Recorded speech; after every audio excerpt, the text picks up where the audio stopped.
Sur le versant production, quand nous avons démarré, les craintes de certains pouvaient être qu'on en perde notre âme des hâtes et donc qu'on ne bascule que prod.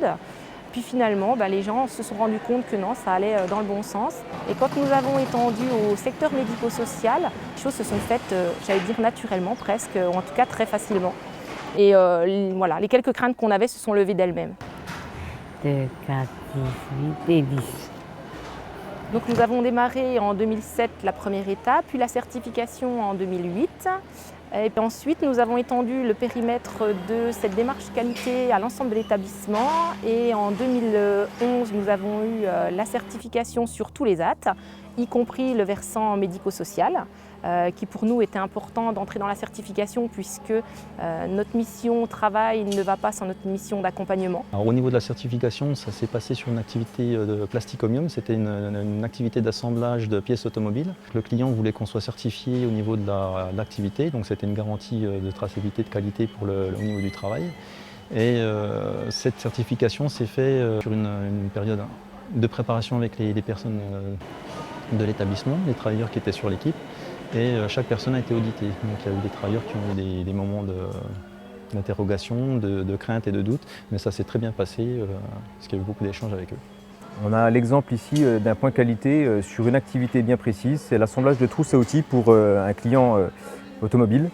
C'est un support de formation qui permet à nos personnes accueillies de pouvoir avoir comme support une défothèque où on va expliquer la conformité des pièces et surtout les pièces qui sont non conformes, avec des petites photos qui illustrent en fait les pièces bonnes et les pièces mauvaises.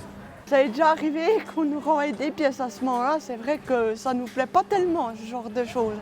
Donc on essaye au plus possible de faire notre travail pour qu'il soit de qualité et qu'on n'ait pas à nous renvoyer les pièces.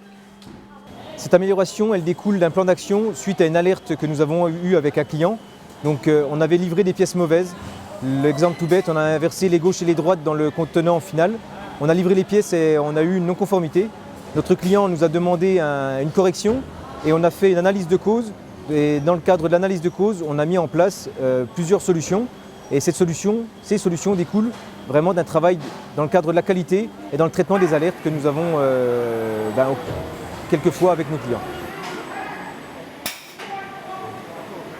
C'est vrai qu'on voit pas mal de différences, moi avec mes collègues j'ai pu en parler, donc depuis pas mal d'années on a réussi à s'améliorer sur tout ce qui est élaboration de cahier des charges ou tout ce qui est rédaction de procédures en interne pour réaliser des projets tels que celui-ci, donc un îlot robotisé que nous avons pu intégrer à l'ESAT il y a environ 6 mois et qui permet de donner une totale autonomie aux travailleurs dans leur travail et puis au niveau qualitatif et sécuritaire, on est vraiment au top du top.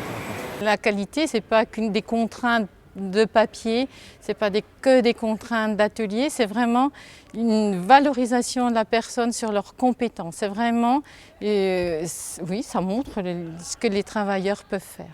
Et ça n'a pas de prix.